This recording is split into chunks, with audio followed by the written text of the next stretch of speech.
Hello friends, আবার নিয়ে চলে আসলাম তোমাদের সামনে মিনি ব্লগ। তো দিনটা ছিল শনিবার, ফ্রাইডেতে বৃষ্টি হয়ে গেছে। আমাদের এখানে ওয়েদার এরকমই, কুয়াশা ভরা, শীত তো যাচ্ছে না আর উল্টে বৃষ্টির দেখা। যাই হোক, কোনো প্ল্যান ছিল না। শনিবার ছিল নিত্যানন্দ ত্রয়োদশী, ইসকনের প্রোগ্রাম ছিল। আমাদের মেসেজ এসেছিলো, যত গ্রুপে অ্যাড আছে বলে আমাদের মেসেজ আসতে থাকে। তো যাবো না আমরা, ঠিক আছে, কারণ এই ওয়েদার, বাচ্চাকে নিয়ে বৃষ্টি হচ্ছে। তো সকালে কোনো প্ল্যান ছিল না। উঠে কি করেছি, স্নান করেছি, ঠাকুর দিয়েছি, ঠাকুর দিয়ে ওরা একটু টিফিন খেয়ে নিয়েছে, চা খেয়ে নিয়েছে।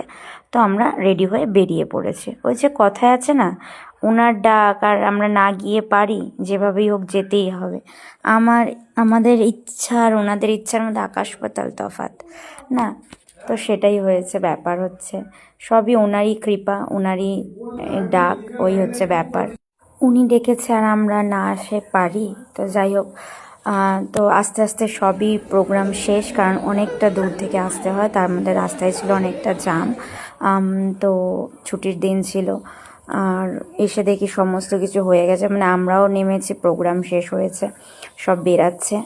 তো উপরে গেলাম, একটু বসলাম, চারিদিকটা প্রভুর কাছে একটু মাথা নত করে ঠুকলাম। কি পাপ করেছি না করেছি সমস্ত আমাকে ক্ষমা করে দিও। তা ছেলে একটুখানি খেলে নিল, তারপরে চলে গেছে খাবারের কাছেই।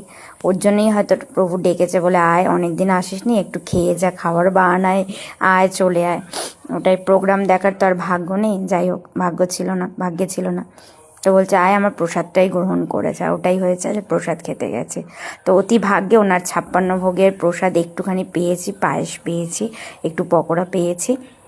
তারপরে খাবারে চলে এসেছি। এখানে ছেলেদের লাইন আর মেয়েদের লাইন আলাদা আলাদা ছিল। আর খাবারের মেনু ছিল অতি সুন্দর, মানে অসাধারণ ছিল, সুস্বাদু ছিল। পালক পনির ছিল, রাজমা ছিল, ইয়েলো রাইস ছিল, হালুয়া ছিল, আর হচ্ছে রুটি ছিল। তো ঠাকুরের খাবার, ঠাকুরের স্থানের খাবার মানে ভালো হতেই হবে। তো যাই হোক, খাওয়া দাওয়া সেরে নিয়ে তো আমরা চলে গেছি। ছেলে অতটা খাইনি, আমি চলে গেছি দোকানে। ইস্কানের ভেতরেই যে দোকান থাকে, এখানে আসলে আমি প্রতিবারই কিছু না কিছু আমি ঘরের জিনিসপত্র কিনে নিয়ে যাই। তো এটা নেম প্লেটটা দেখছিলাম যে গেটে লাগানো যায় কিনা।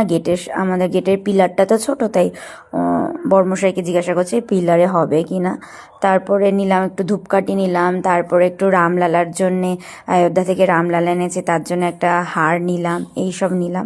আগে অনেক কিছু নিয়ে গেছি, সেন্ট মেন্ট, আতর মাতর সব নিয়ে গেছিলাম, এবারে নিইনি। এবারে এই 3টে জিনিসই নিয়েছি।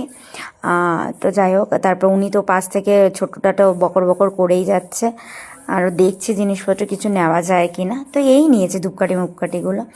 যাই হোক, এই প্রোগ্রামের ভিডিওটা তোমাকে দিয়ে দিলাম, যেটা আমরা পেয়ে গেছি। তো দেখো, নিত্যানন্দ ত্রয়োদশী মানে ঠাকুরকে এত সুন্দরভাবে ড্রাই ফ্রুটস দিয়ে সাজিয়েছে, মানে চোখ ধাঁধানোর মতো।